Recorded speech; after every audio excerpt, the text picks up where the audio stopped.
Anderson heaving one down the sideline, and he's got Cass Allen over the top. Big side, down the sideline. Touchdown. His signature move and his signature performance. Allen, deep ball one more time. 58 yards this time. You're listening to the Bruin Bible. This is your host, Will Decker, bringing you UCLA football content all throughout the year for LA Football Network. What is up, and welcome to another edition of the Bruin Bible. Will Decker, your host. Make sure you guys are liking and subscribing the podcast. We are brought to you guys today by our advertisers. Our advertisers are Bell to Bell Fitness, Jay Toia, a realtor out in Arizona, former Bruin alum, and my main man, Howard Chang, a realtor right here in Los Angeles. Let's go through them, guys. Bell to Bell Fitness is a boxing gym on the West Coast used by their FIT acronym, Fight Inspired Training.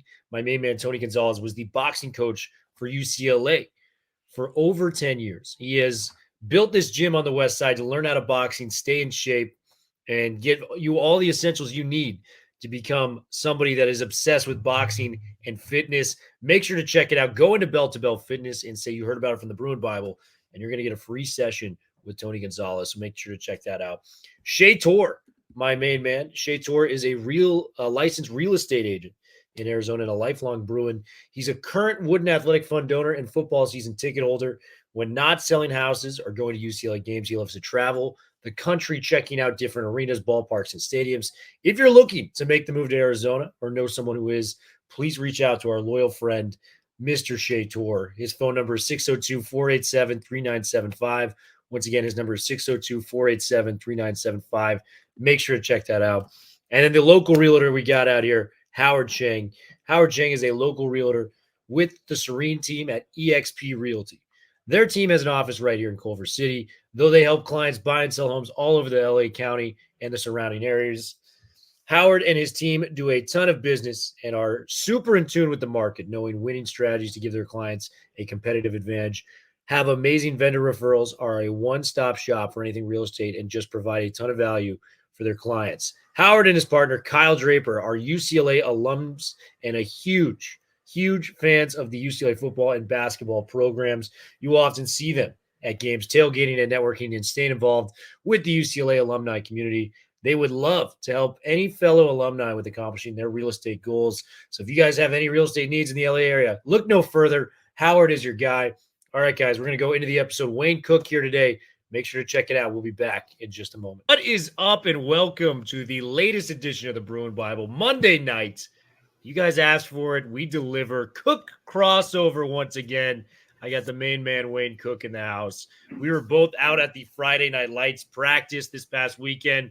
What a time that was. We're going to dive into that, and what a recruiting advantage that is for UCLA moving forward. We got maybe some news about a big-name player that entered his name in the portal and is, maybe sniffing around, maybe coming back. There's an opportunity he may come back to UCLA. I don't want to get fans' hopes up, but there's an opportunity there where he can potentially come back to UCLA. And then we're going to start with, the big news of the day, man. We got a new offensive guard coming to UCLA from a D1 program. But before we get into all that, Wayne Cook, how are you doing on this Monday evening as we talk about some UCLA football? The best time. I'm awesome, Will. And it's funny because we saw each other at Friday Night Lights, and I think you feel the same way I do. It was a really, really fun night. I mean, for me being a former player, I was cracking up. I mean, I walk out there, I get the facilities early because, believe it or not, and who knew after all the years I've driven to LA, driving the direction I was coming on Friday was not bad. Everybody was going home, and everybody was leaving LA, and I was coming to LA.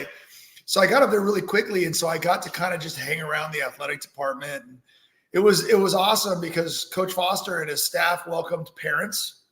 They had a nice meet and greet and questions and some really good stuff with Martin and Sean and all the staff.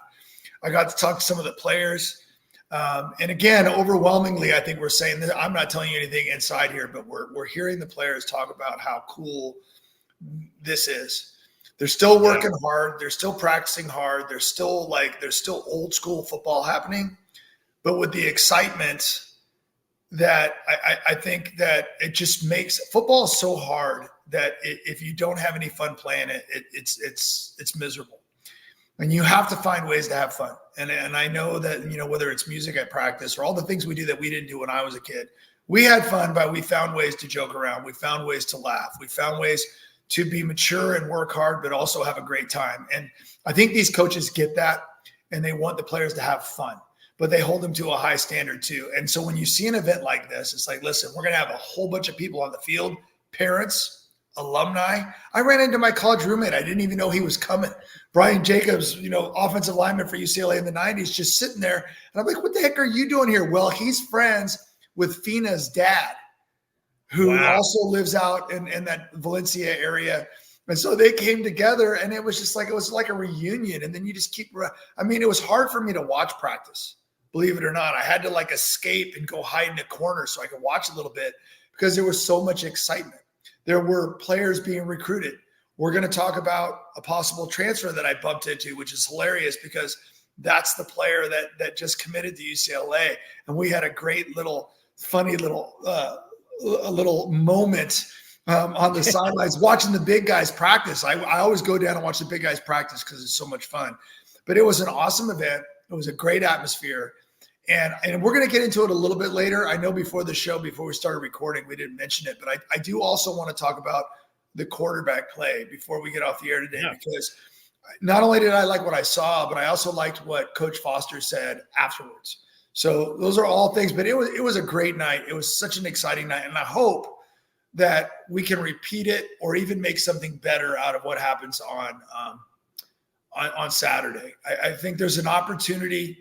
And this is going to sound stupid, and I don't want to be petty, but there is an opportunity to show up the guys on the other side of town, because I watched a little bit of that on TV, and it didn't look very spectacular at all. It just, so like, if we're going to be fair and we're going to take these pictures of stadiums the way that people love to do it to try to shame schools the way that happens, we have to be fair about how we do that. And one last thing, Will, that I want to point out too, because I have lots of time to think about this stuff before you invite me on the show, which is fun, is how much I appreciate right now. And this is, I'm almost positive. It feels like there's a concerted effort and a dedicated effort by not just Coach Deshaun Foster, but the rest of the staff to be actively involved in social media in a very, very positive way. This program has needed an injection of positivity. It needs not only its coaches, all the personnel in the athletic department. It needs its fans. It needs the people that are doing podcasts like you and me. Believe it or not, we live in a social media age. If all you see and hear is negativity coming from everybody, it's not going to be good enough. I don't want to hear about how we don't have enough money. I don't want to hear about how we just can't. I don't like that. I want to talk about what we can do, and I want to be really positive about it. And that's what I'm seeing from this new staff, is a ton of positivity, and good things are happening. And I think that's really exciting. So it starts with practices. It starts with the guys working hard and having fun, but it also starts with everybody around the program kind of bringing that positive energy, because I truly believe it matters. It totally does. And, Friday night was a perfect example of that. Food trucks were out there. I got myself some of these nice donuts they had with some of the, vanilla ice cream there. It was kind of like a cheat day for me out there, just getting some good food. Ran into a bunch of great fans. A lot of people, talking about the show. It was very flattering. It was a very cool event for the fan base. But, look at the recruits. 100+ recruits out there. Has there ever been an event like that UCLA's had outside of like a spring game or an actual game experience, Wayne? So it just feels like and again, I know Deshaun's brought it up, so I feel like I can bring it up too. He keeps bringing up the fact that, he played it, he was at the end of the Cade McNown era, the end of the 20-win straight.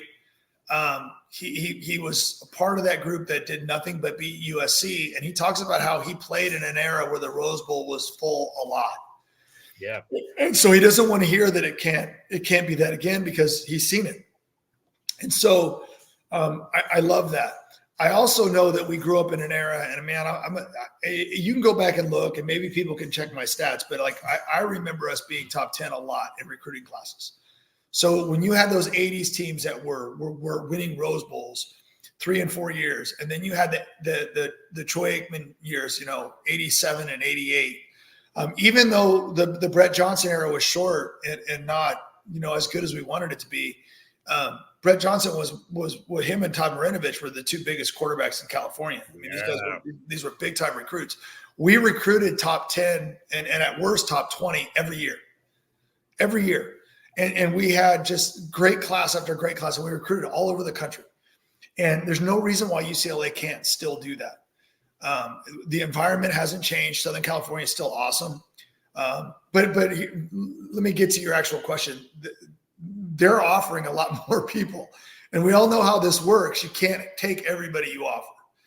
And so, at the end of the day, there's going to be tough decisions to have to make. But wouldn't it be great to have too many people that want to come to your school as opposed to not getting enough and then trying to fill holes in others' ways? Because that to me is, you want to go out and try and land the best talent that you can land. And these kids want to get offers. They love to post on social media how many schools are offering them. I mean, we all see those posts all the time. Or you want to see the guy that puts the picture of themselves up and there's like 50 schools that are offering them. Yeah. Well, I know that I guarantee you see this, and I see this too, and all UCLA fans, we like seeing UCLA on those pictures for the 4 and 5 star recruits, because that means we're in the game. For too many years, it was like, well, that's an SC guy, and SC's on the list, but UCLA wasn't. And part of the reason might have been academics. Part of the reason might have been something else. But who cares? We can figure that stuff out. We're going to offer these kids, and then we're going to try and get them in. And again, I'm not an administrator, so I don't know if that's exactly what's happening. But it is, they've turned the dial up on recruiting a lot, and I love it. And players are having a blast.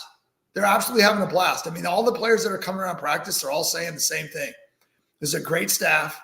They're having a ton of fun every time they visit, and every time they leave there, they are absolutely impressed.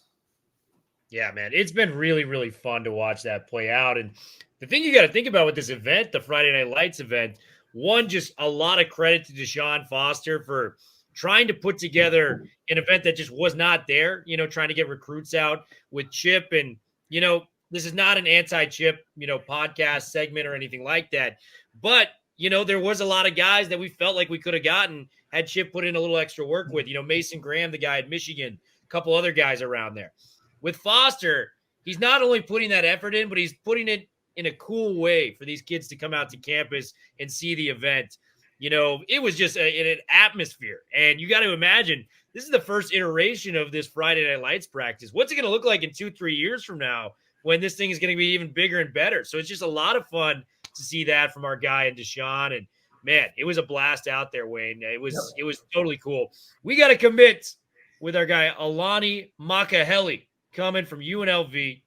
This guy looks like a stud. Started all 13 games last year for the Running Rebs as a guard spot. Legitimate defensive Division I offensive lineman. This guy was a beast on so many different fronts. Graded out at like a 72 on PFF. Played over 800 snaps in the starting lineup for the Rebs last year. One of the biggest key facts for UCLA coming into the transfer portal was, hey, we got to bulk up these lines, not only for depth, but maybe add some starters here as well. They did that, with this guy coming in there, and they might not be done. On the surface, what do you see from this guy? Because I have a lot of faith that Makihele is going to be a great, great addition to UCLA moving forward. So it's funny. So, Will, I'm walking around, and I see this gigantic human being standing next to some of our recruiting people. And I swear, I hate that I do this, but I freaking feel like I'm the mayor out there sometimes, because I walk around, I shake everybody's hand. I'm all over the field. I don't like to stay in one place.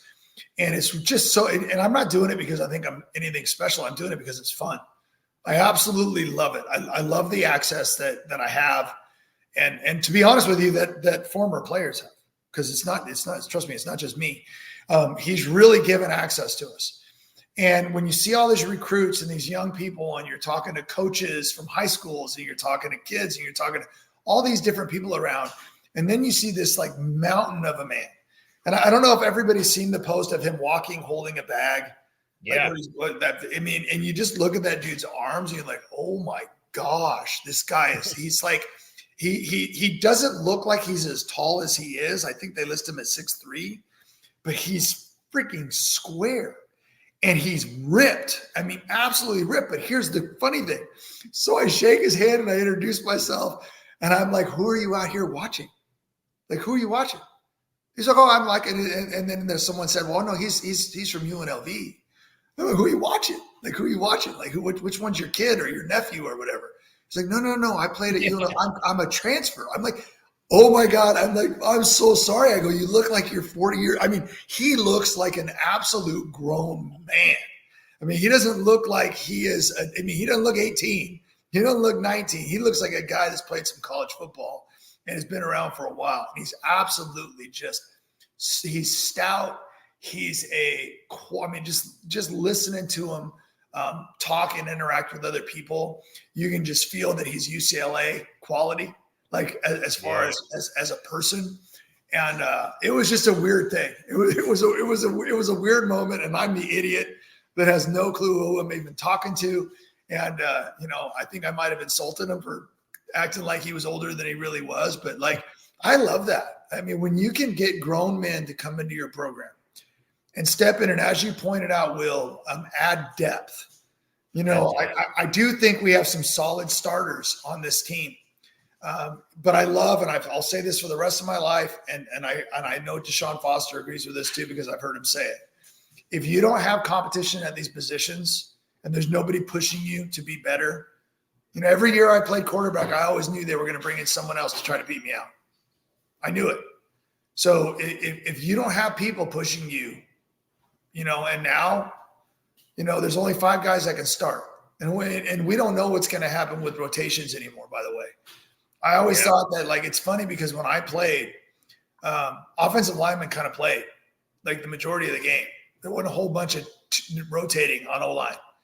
It's weird. And I always thought that as times progress, there's more and more rotation of players because the game's faster. We won more plays. Like, there's a lot going on. But, like, typically you knew you're starting 5, and those guys played the majority of the game unless they got hurt. It was kind of an every stat position. I know things have changed a little bit, but you still have to have depth.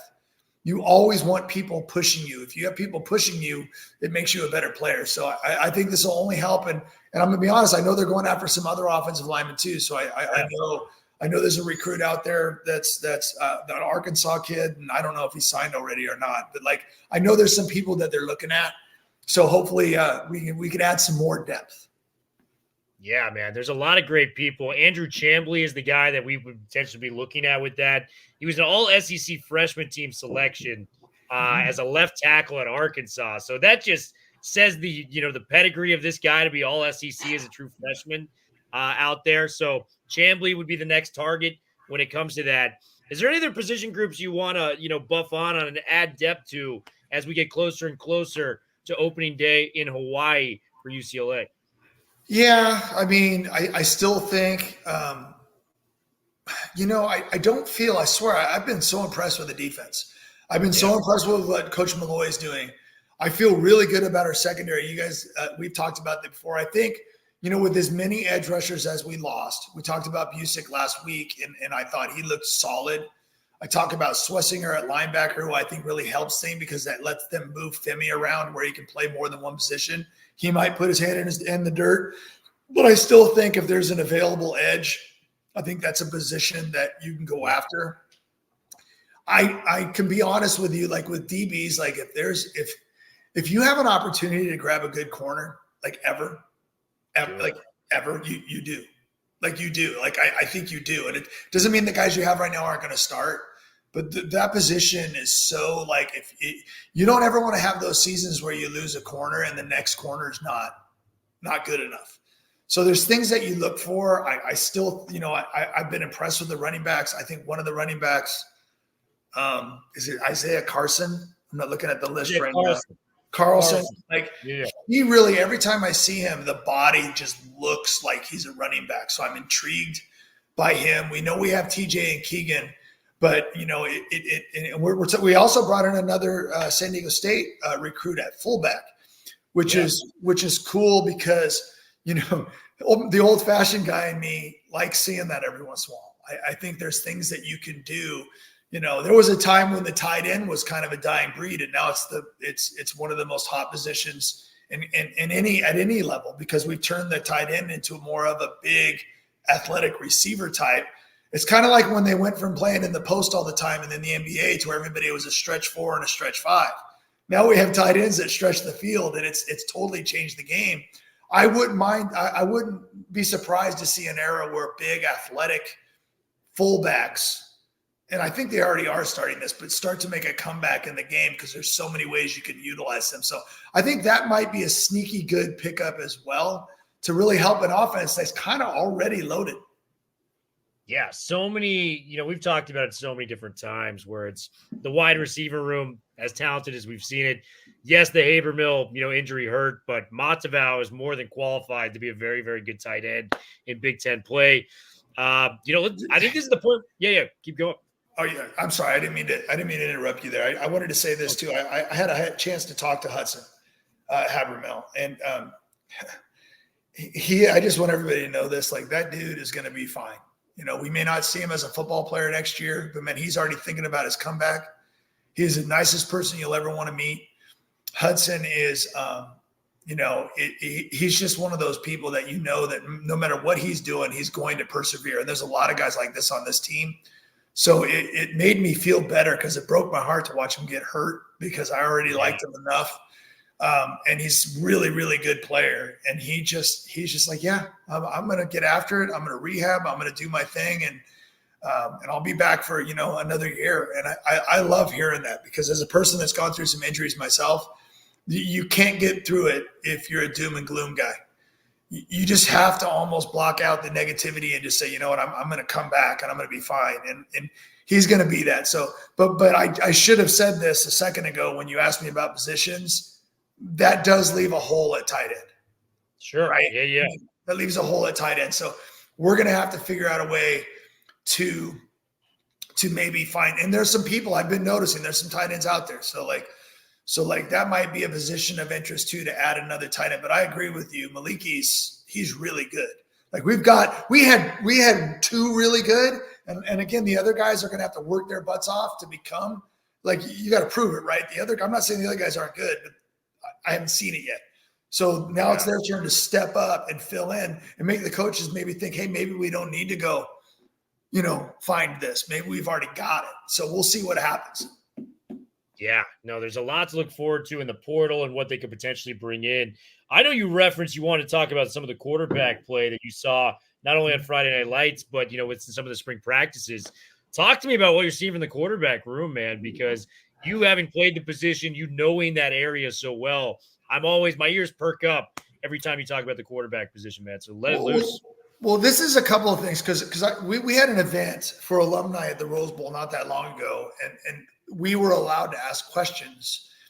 And of course, because I'm a dork quarterback, I was like, so what do you think about the quarterback position? And I think that, Ethan Garbers is underrated, and I don't think he's getting enough credit. And to my kind of like, I get it now, but the answer I got wasn't what I wanted. I didn't get Wayne, you're so smart. You're right. You know what you're talking about. He basically talked about how we want our quarterbacks to be leaders on and off the field. We want the whole picture. And I think it's almost like when you talk to GMs about why quarterbacks sometimes make it, sometimes don't. It's never just talent. We can break down the NFL draft that's coming up as much as we want, and it's never just talent. There's little things that some quarterbacks have, the great ones, that you can't teach. It's something about the way they handle their leaders of men. They're great. They're great on the field. When they go home, you don't have to worry about them. You don't have to worry about them driving 110 miles an hour and getting a DUI or both combined. You don't have to worry about them getting into things that they're not supposed to be getting into. Now, have there been great quarterbacks that have had some, the Ben Roethlisbergers of the world, and that happens sometimes. I agree with that.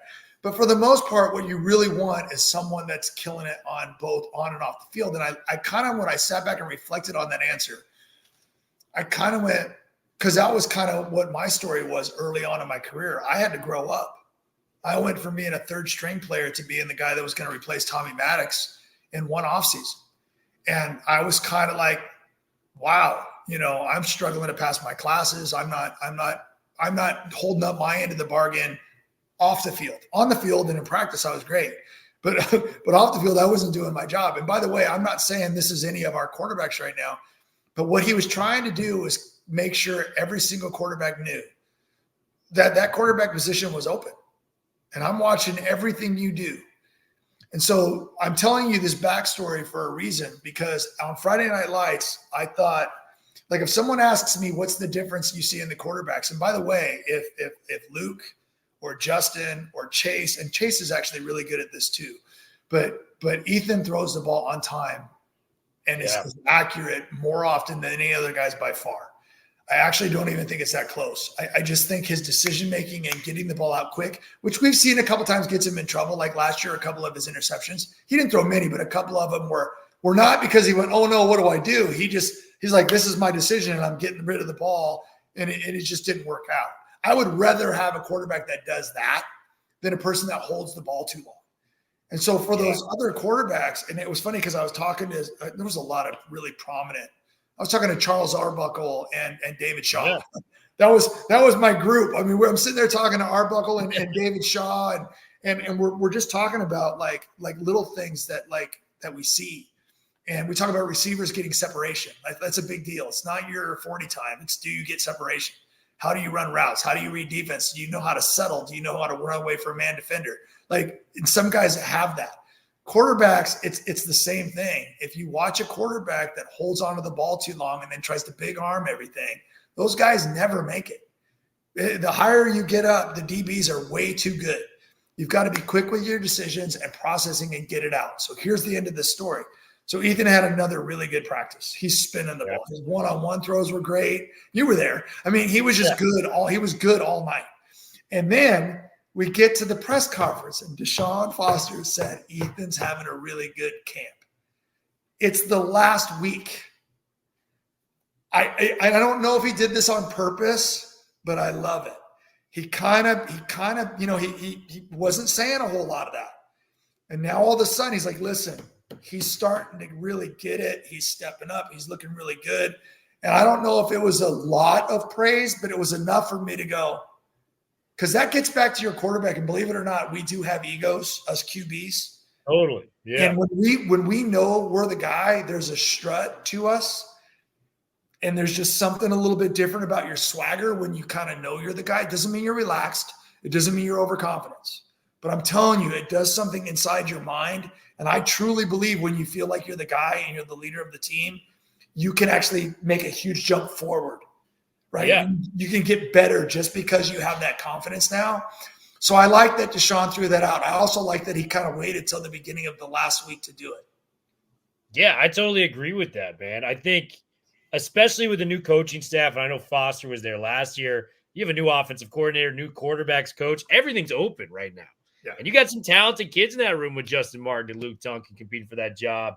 Yep. And, we got two more talented kids coming in the fall, with Carson Cox and the Hasselback kid who's, uncle and dad both played professionally in the NFL. So a lot of talent coming into that room. So, I agree with you on the front that, praise, it can be a detriment to progress in a way. You kind of want to string them along.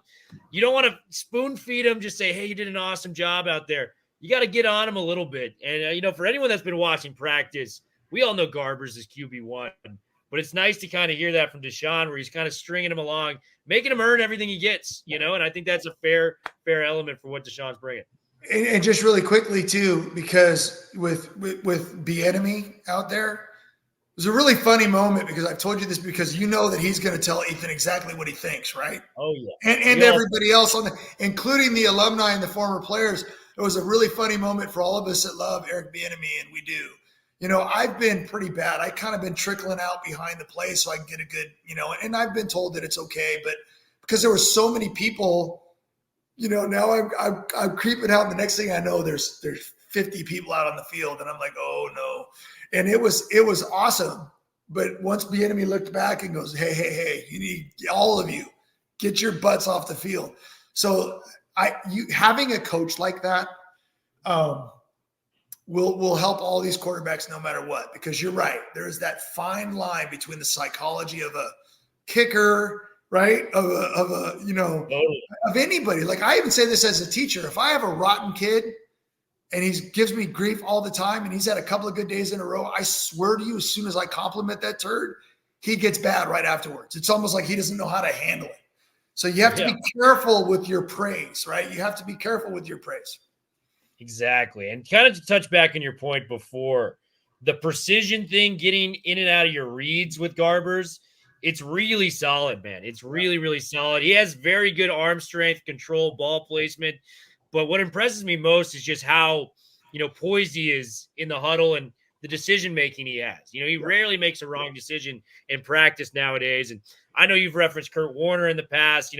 Purdy's my guy as a Niners fan. What we saw from him the second he came in was how he just progressed around the defense, was able to read everything that was going on. And it was a beautiful sight to watch, man. I think Garber's got a lot of those same traits as our guy Purdy has for the Niners. Okay, you can't just drop a quarterback thing out there and have me not respond. So I gotta hear it. Yeah. I love Brock Purdy. And I love Brock Purdy because he's more athletic than you think, kind of like Garbers. Like, he can get out and move when he needs to. And I think we've seen that enough from him. He's not a stationary, he's not a guy that's a pocket statue. He's a guy that can move around a little bit. But you just nailed it. He processes the field the way you're supposed to. And what's crazy is, you mentioned Kurt Warner when he had the greatest show on turf. When you have Marshall Faulk and Torrey Holt and Isaac Bruce and all these guys running around the field, why would you want a quarterback running around and ad-libbing? Get the freaking ball to those guys and let them do their thing. If you've got Christian McCaffrey and the rest of the weapons and Debo and all these guys that you can get the ball to, why would you want a quarterback that's going to run around and make things difficult? Every play is run not for a scramble play. They run plays to actually work. That's why every play is called. It's supposed to work. And if you can move around and add stuff when it doesn't work, that's great. That's like a bonus. Most quarterbacks don't have both. They're either great runners or great throwers. If you're a great runner and a great thrower, you're special, right? You're unique. I mean, I would even argue that Patrick Mahomes isn't a great runner. He's an extremely good scrambler and an amazing thrower of the football. And he's just an awesome football player. He's an awesome football player. But my point to this is that guys like Brock Purdy can be, and even we watched it last year with CJ Stroud as a freshman. I told everybody, listen, CJ Stroud was my guy. I said on my other podcast, College Sports Now, I said it all year. They said, what about Bryce Young? I go, it's fine. I like Bryce, but he's a little small and he likes to move around a lot. And I go, CJ hits his plant foot and gets rid of the ball. He had great weapons in college. Great. Yeah, he also got him the ball. That's what you're supposed to do. And then he goes into the NFL, and here's a guy that hits his plant foot and gets the ball out, and he's succeeding, right? We draft great receivers for a reason. We talked about how UCLA has such great receivers, right? We want a guy that can distribute the ball. Let's get it to everybody. Let's get the right run checks. Let's get to the right play. Let's be able to use your cadence. Like, if you can do that and just use all the talent around you and be a facilitator, I love it. I love the possibilities, and it's hard to do. I've always said this: you can have a running quarterback at young ages. And by the way, I'm not knocking running quarterbacks. I mean, that's great. They're fun to watch, but at some point, you have to be able to throw the ball at the higher levels, and so and you have to be able to do it accurately and well and to the right people, or else you're going to be limited. And because if you're too limited, you play great defenses, they will always be able to stop you. But if you're a guy that can use the whole field and read defenses, and like, offense should always win because you know where you're going. And if you have a really good quarterback that can run the show, man, it's so hard to stop. Yeah, man. And that's why I think Bo Nix, like, we kind of just found him be the distributor since he got to Oregon. There's a potential there. If you put him in a similar system to what he was running at Oregon, he played distributor as well as anybody in college football over the past 2 years and what he was doing with the Ducks. My guy, Michael Penix, very similar, just strong arm talent, fun to watch as well. I'm wearing my Pac-12 shirt, in honor of the greatest conference right now. So I had to shout out those guys going into the league, as well as Caleb Williams, that kid across town, that the team we don't really like to talk about much on here. But let's finish off strong, Wade. Rumors are, so Jay Toia enters the portal on Friday. It's, met with profound sadness from the UCLA fan base. This kid's going to be a stud. We're really excited about him potentially breaking out this year for UCLA. And then, Deshaun has an interesting quote on Monday, or on the Friday Night Lights practice. He goes, Monday's going to be an interesting day. I'm going to see what he says on Monday. we'll see what happens with this. And then I got, a quote from a source from the Wooden Athletic Fund. I cannot tell you guys obviously who that is, saying like, hey man, Jay is, kind of mulling his options about, seeing what's out there, but he also has a lot of love for UCLA and the door is not completely closed there. I don't want to give false hope or anything like that, but a lot of, the things he was telling me was, Jay has a lot of love for UCLA and wouldn't mind returning to UCLA if the dollar amount matches up with the current state of NIL. Talk to me about what this means for UCLA to be back in it on Jay Toia and how NIL has kind of changed the world of college football as a whole. Yeah. So wow, what a good question. First of all, yeah, I cried a little bit when I heard about Jay. I mean, I was like, it's like, oh no. Yeah, I just love the guy so much. We had so much fun watching him last year. I even made a comment at one point in time when I thought he was going to be out for a while and he wasn't. He came back because he's so tough. That he could be arguably the defensive player of the year because all those guys on the outside are getting single coverage because you have guys like, Jay Toia in the middle. And but I also come from the era is that if a player wants to leave, it's the next guy up. And I think all the coaches have felt this way too. Like, yeah, we'd love to have our brother with us. But if he's going to make a decision to go, we've got to move on. We've got guys that can play the position and we're going to be just fine. And so it's really, really tricky. Like I still hold out hope because this is one of the flaws with NIL. And again, I hate calling it NIL because it's not. It's pay for play. We're raising money through collectives and everybody's doing it across the country and you're paying players to come to your school, whether it's high school kids or transfers. There is tampering going on, which also shouldn't be allowed to happen. But there are people out there, just like there were agents getting involved in our lives when we played and people were getting stuff for free and, maybe driving a car that they didn't buy and stuff like that. That stuff's always happened and it's happened in a lot of places. But this is, talking to guys about, I'm not saying this is in the Jay Toia case. I'm talking about any school in America. But if you have guys that already know where they're going before they enter the transfer portal, you can assume there was tampering. There was people in their ears saying, hey, you can get this much money from the school. Also, one of the flaws, because and again, I'm not Ed O'Bannon. We went to school together, but I can't speak for him. But, he was talking about if they're using my likeness on video games or if they're selling my jerseys in the like I deserve a piece of the pie. And I totally agree. And if you're Ed O'Bannon and you just, you're a part of a national championship basketball team and you can make commercials, you should be allowed to. That to me is NIL. NIL is not, we'll come up with some stupid thing for you to do on social media. And then so they're going to eventually come up with ways to fix this. But here's the problem I want to get out with Jay. If you're a really good football player right now and you're, got a chance to be an All-American at a school across America that may not have as much money as the handful of schools that seem to have as much money as they want. And we all know that exists. There are a handful of schools that have so much money and they have boosters with big pockets. Like Oregon, for example, it just seems like if they want to spend money on a player, even if that player, like, for example, you can go out and offer Dante Moore a ton of money to be your backup. Yeah. You know what I mean? Not all schools have enough money to give a ton of money to a guy that might not even play. So like it makes it's a totally uneven playing field. And then if you're having to be a really good player on a school where you're good enough to maybe go play at an elite school that has really deep pockets, you can be a free agent whenever you want. Yeah. If you were a great freshman, sophomore, junior, grad transfer, it doesn't matter. And I know the grad transfer thing's always been there, but now there's the money thing involved. So now what you do is you take a kid, a young man. We shouldn't call them kids, by the way. They're getting paid in a lot of cases, and they're over 18, so they're young men, and they're being stuck in a situation where there's an opportunity to make a big amount of money.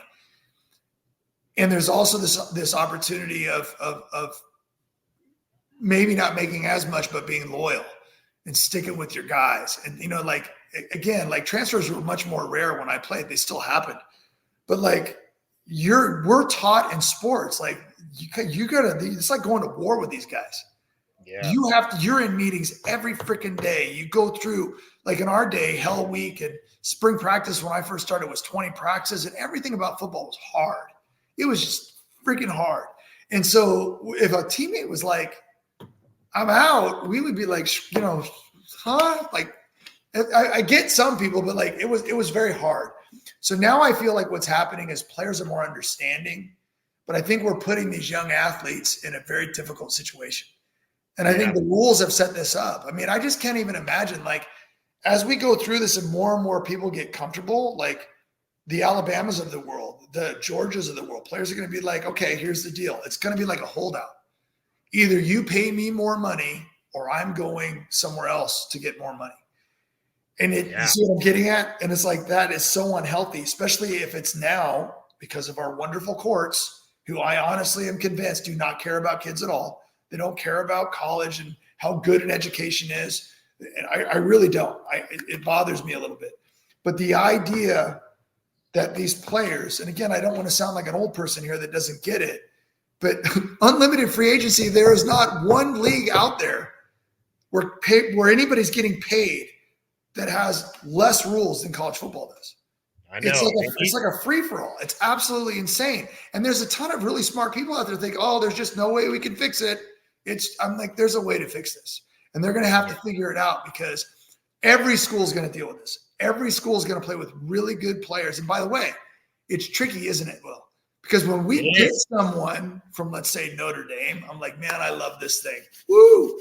We just had an awesome receiver or a great defensive end or whatever. But when you lose someone, it's like, oh, the system sucks. I hate this. But in reality, in the big picture, some of the stuff that's happening right now is cool.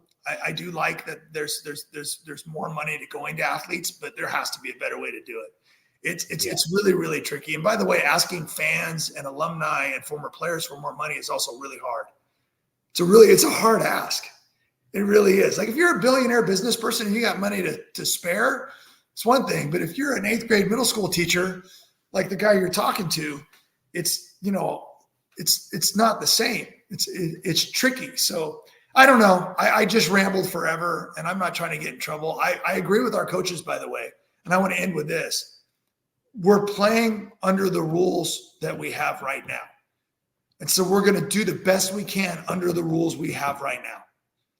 And I think that is the only way to handle this. Chip Kelly, you could tell, was kind of like, he wasn't really buying into the whole, all these changes, I don't think. And I think that's why he wanted to go back to being a position coach, to be honest with you. I think Deshaun and this staff are like, listen, guys, these are the rules. We don't even have to talk about whether we like them or not. We're going to do the best we can under the parameters that we have to deal with. And I think that's awesome. And I think that's the way you have to do it. Yeah, man. It's an adjustment for everybody. We need to work out NIL. It's far from a finished product. Yeah. But, you got to adapt to the times, man. And UCLA is adapting with the times, which is encouraging to see. Wayne, always so much fun to do this with you, buddy. Thank you for coming on. We're going to have another Bruin Bible later this week. Any parting thoughts before we get out of here? And maybe encouraging people to come to the spring game on Saturday at the Rose Bowl. I think we have an opportunity. And I know you guys don't get this, but this is recruiting. And so in the world we live in, there's going to be a ton of recruits. There's going to be possible transfers. There's going to be there's a lot of stuff going on.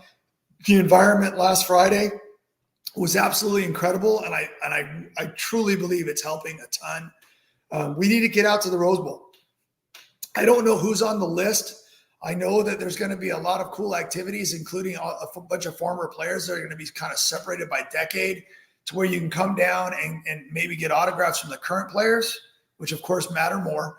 And then if you get bored with the current players, you can come find some of us old guys, and there'll probably be some good ones down there on the field. It's going to be an awesome day. And I hope we have a really, really good showing, because it matters. We want people to think we're changing the narrative of what UCLA football is right now. It's an exciting place, and people want to be a part of something awesome. And I think we're going in that direction. I love it, man. Wayne, you are the best. Thank you for coming on. Pack the Rose Bowl on Saturday, guys. The inaugural spring game in the Deshaun Foster era is going to commence. I want to see everybody out there. Bruin Bible, we are officially out. Talk to you guys very, very soon.